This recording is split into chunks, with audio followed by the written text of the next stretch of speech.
I wish I could take a magic pill, put on shorts, and go out and play the game of basketball today. What does it take to go from a kid cut from his high school basketball team to the man the world calls the greatest of all time? Because long before Michael Jordan became a six-time NBA champion, long before he became the face of Air Jordan, a brand worth billions, and long before he became the first former NBA player to own a team, he was just Michael, a determined kid from Wilmington, North Carolina, with a fire no setback could put out. He wasn't supposed to make varsity. He wasn't supposed to hit the game-winning shot as a freshman at UNC. He wasn't supposed to dominate the NBA from his rookie season, but he did. And he didn't stop there. He changed basketball. He changed business. He changed global culture forever. So today, we're diving into the relentless drive, the legendary moments, and the larger-than-life impact of the man behind the number 23. This is the story of Michael Jordan, like you've never heard it before. Michael Jeffrey Jordan was born on February 17, 1963, in Brooklyn, New York. While still young, his family relocated to Wilmington in search of stability and opportunity. His father, James Jordan, emphasized structure, responsibility, and hard work, while his mother, Dolores Jordan, encouraged confidence and ambition. Together, they created a home where effort mattered as much as success. As the fourth of 5 children, Michael grew up in a fiercely competitive environment. Winning was valued, and losing was never easily accepted, especially by him. Early on, baseball was his true love, largely influenced by time spent with his father. Basketball was just another pastime, not yet a calling. That changed during his high school years at Emsley A. Laney High School.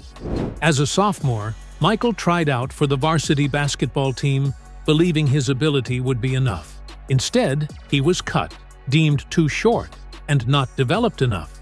The rejection crushed him. He went home in tears, humiliated and discouraged. But rather than retreat, Michael responded with resolve. He dedicated himself to relentless practice, training before school, after school, and whenever he could find an empty gym. By the following season, he had grown both physically and mentally. When he earned his place on the varsity team, he didn't stop there. He became its standout player.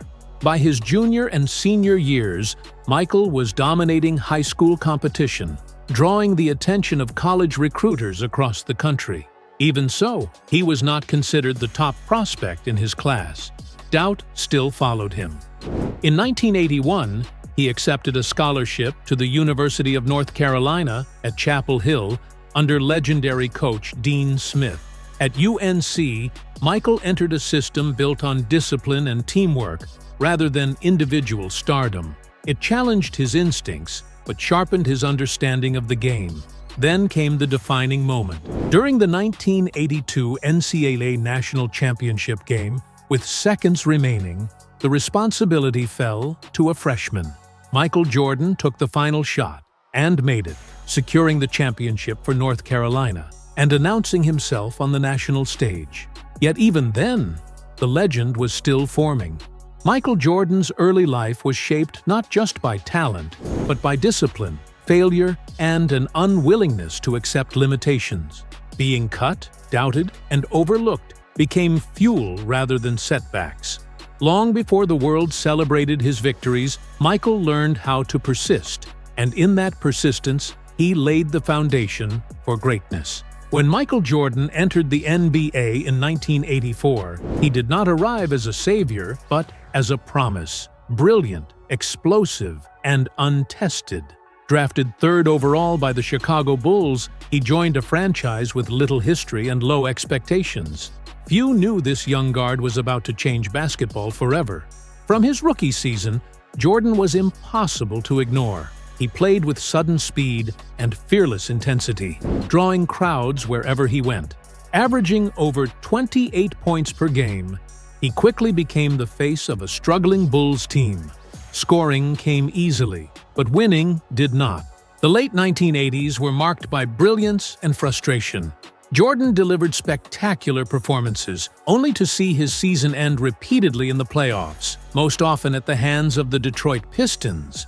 The physically dominant Bad Boys exposed a harsh truth: talent alone would not be enough.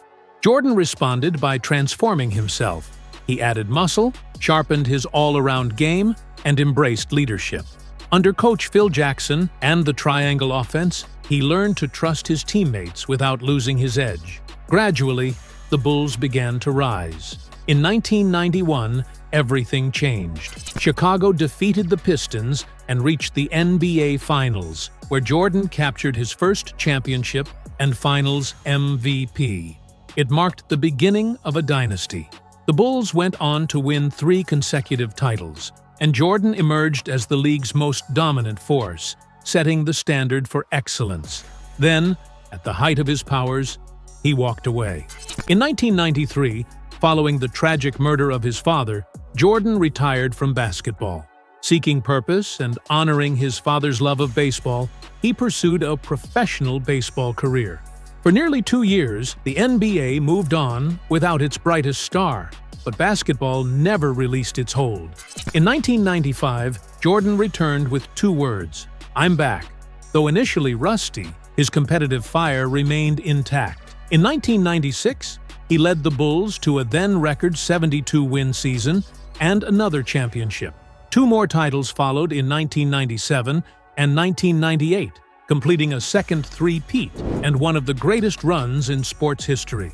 When Jordan stepped away again in 1998, he left with 6 championships in 6 finals appearances and 6 finals M5P awards. His final championship exit felt definitive, exhausted, victorious, complete. Still, Michael Jordan wasn't finished. In 2001, he returned once more with the Washington Wizards. No longer the athletic force he once was, he still displayed flashes of greatness and an undiminished love for competition. He played until 2003, closing his career after 15 NBA seasons. When Michael Jordan left the game for the final time, he departed as more than a champion.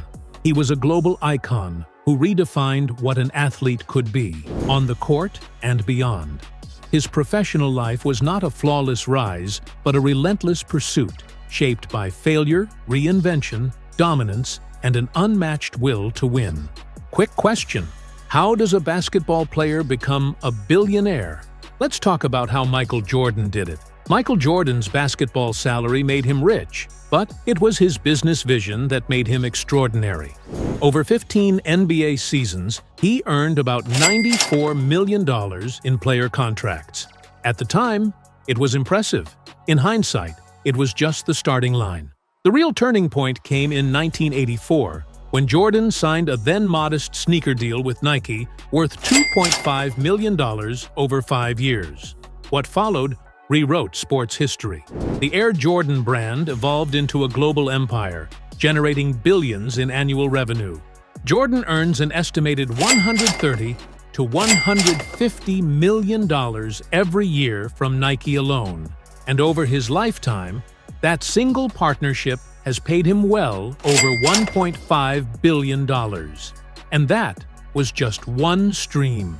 Jordan added major endorsement deals with brands like Gatorade, Hanes, McDonald's, and Upper Deck, each contributing tens of millions and reinforcing his marketability long after retirement. Unlike most athletes, his value didn't fade. It multiplied. In 2010, Jordan took another historic step, becoming the majority owner of the Charlotte Hornets. He purchased controlling interest at a valuation of about $275 million. When he sold his majority stake in 2023, the franchise was valued at approximately $3 billion, turning the move into one of the most profitable ownership plays in sports. Today, Michael Jordan's net worth is estimated at over $3 billion, making him widely recognized as the world's first billionaire athlete. But Jordan's wealth isn't just about numbers. It reflects the same mindset that defined his career: calculated risks, relentless standards, and an obsession with winning. He didn't rely on fame. He built an empire that continues to grow. long after his final shot fell through the net. Now, let me take you on a wild ride, because this is how Michael Jordan spends his money. And trust me, his garage is just as legendary as his career. His garage blends American muscle, European exotics, and modern hypercars, each one reflecting a different era of his dominance. One of his earliest automotive loves was the Chevrolet Corvette. As a rookie, Jordan drove a 1984 Chevrolet Corvette C4, valued today at around $11,000, a gift tied to his early endorsement with Chevrolet. Later, he upgraded to the iconic 1993 Chevrolet Corvette C4ZR 140 th Anniversary Edition, originally priced around $70,000, now valued between $80,000 and $120,000, and famously featured in The Last Dance. As his stardom grew, so did his taste for European performance. In 1992, Jordan purchased a Ferrari 512 TR for about $212,000. That very car, black with the MAIRJ plate, has since become one of the most famous Ferraris in pop culture, with current values exceeding $300,000 due to its provenance. Jordan also developed a deep appreciation for Porsche. He owned a Porsche 930 Turbo Cabriolet Flat Nose, purchased for roughly $100,000 in the late 1980s, and later a Porsche 911 Turbo S 993, which cost approximately $150,000 when new. Today, similar Turbo S models can command $500,000 or more on the collector market. Luxury and presence mattered too. His 1996 Mercedes-Benz AS600 Lawrencer, custom-modified and featured in The Last Dance, has sold at auction for over $200,000, despite once being promoted in a symbolic $23 sale tied to his jersey number. At the extreme end of performance sits Jordan's hypercar era. He owns a Bugatti Veyron Sang Noir, one of only 12 ever made, valued at approximately $2.25 million. And in 2023, he added a modern monster to the garage, the Hennessy Venom F5 Roadster, a 1,817 horsepower hypercar priced between $3 million and $3.5 million, personally delivered to him at his private golf club. Michael Jordan's car collection isn't about excess for show. It's about the same thing that defined his career: control, rarity, and choosing the very best available at the moment. From Corvettes to Ferraris to record-breaking hypercars, every vehicle tells a chapter of the Jordan story.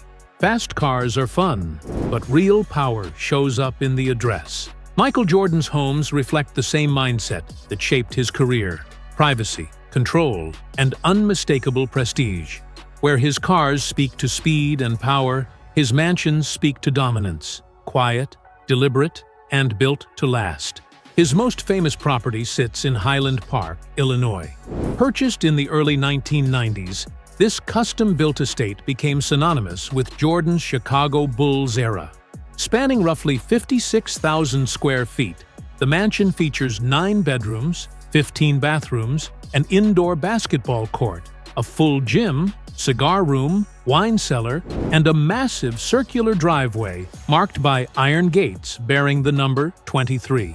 Jordan reportedly invested around $50 million into building and upgrading the home over the years. After sitting on the market for more than a decade, it finally sold in 2024 for approximately $14.9 million. Far below its original asking price, but still one of the most iconic athlete homes ever built. While Chicago represented Jordan's dominance, Florida represents his retreat. In Jupiter, Florida, Jordan owns an ultra-private mansion near his exclusive golf club, Grove 23.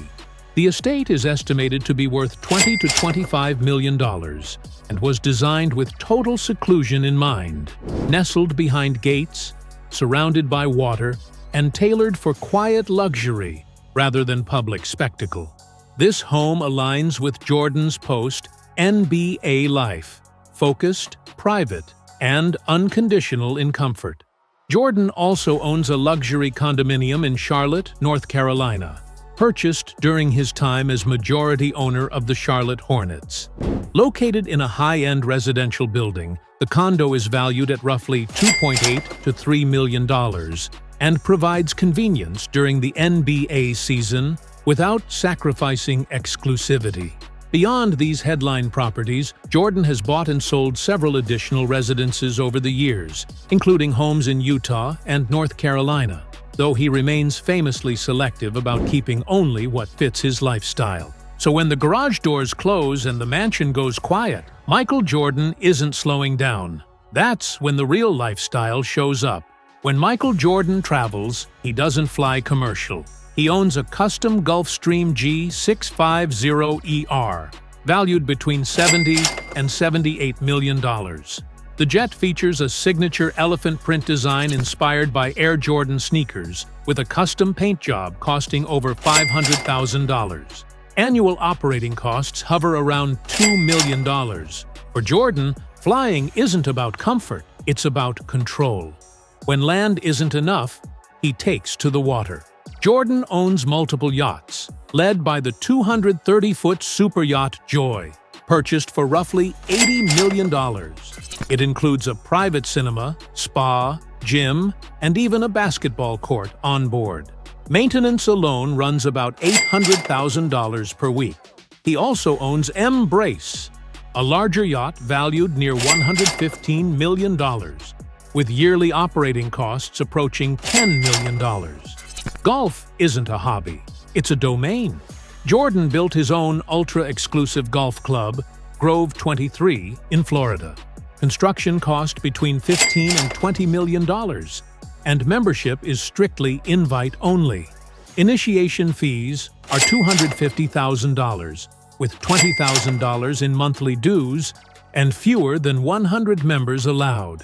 It's one of the most private courses in the world. Then come the details that signal status. Jordan's watch collection includes rare pieces from Richard Mille, Rolex, Patek Philippe, and Audemars Piguet, with individual watches ranging from $100,000 to over $500,000. These aren't accessories, they're precision trophies. And finally, the ritual. Michael Jordan is famously devoted to premium cigars, including Partagas Lusitania, Cohiba Bahaik, Monte Cristo No. 2, and Arturo Fuente Opus 10. Individual cigars range from $50 to over $1,000 each. For Jordan, cigars aren't indulgence, they're celebration. As we draw close to the end of the deep dive, I'll also like us to look into his personal life. Michael Jordan has always kept his family life largely out of the spotlight, even as his basketball career played out on the global stage. He was first married in 1989 to Juanita Vanoy, a former model he met before reaching NBA superstardom.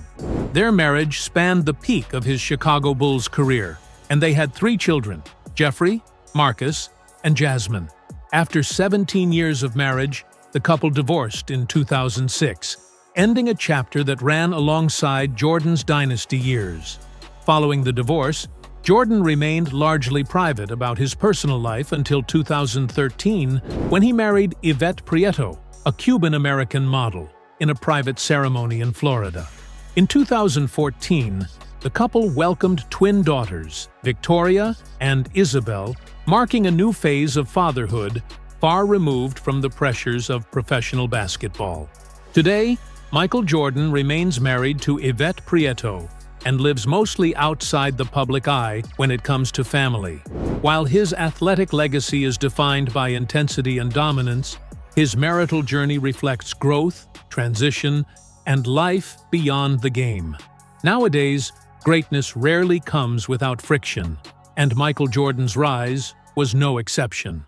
Behind the championships and iconic moments, his career unfolded under constant scrutiny, marked by controversy as much as dominance. From early on, Jordan's intense competitiveness drew criticism. Teammates described him as demanding and unforgiving, often pushing through harsh words and public confrontations. To some, it was elite leadership. To others, intimidation. What was never questioned was this: Jordan valued winning above comfort, even when it strained relationships. Then there was gambling. Jordan openly admitted his love for betting, cards, golf, anything competitive. In the early 1990s, reports of large losses, including six-figure bets, surfaced. Speculation peaked after his 1993 retirement, shortly following the murder of his father. Though no evidence ever linked gambling to that tragedy, rumors spread widely. Jordan denied wrongdoing, the NBA took no action, but the narrative lingered as one of the most persistent myths of his career. That retirement itself became another controversy. Walking away after 3 straight championships shocked the sports world. Some cited burnout, others an escape from pressure. His decision to pursue professional baseball intensified criticism. While admirable, his baseball stint was widely viewed as underwhelming, reinforcing the idea that even Jordan had limits. Later, controversy followed him off the court. As an NBA owner and executive with the Charlotte Hornets, Jordan faced criticism for poor draft decisions and limited team success. For the first time, he wasn't winning by default, challenging the belief that greatness automatically translates to leadership roles. Even his public silence on social and political issues drew debate. His remark, "Republicans buy sneakers too," became symbolic of his choice to protect his brand rather than take public stances, praised by some, criticized by others. Yet through it all, Jordan never folded. He absorbed criticism, used it as fuel. Because legends aren't defined by the absence of controversy, but by what they become in spite of it. And that is the luxury life of Michael Jordan. Private jets, mega mansions, super yachts. Jordan doesn't just enjoy success, he engineered a lifestyle only the elite ever touch. From billion-dollar deals to global influence, MJ proved one thing: greatness is built, not gifted. And here's your takeaway.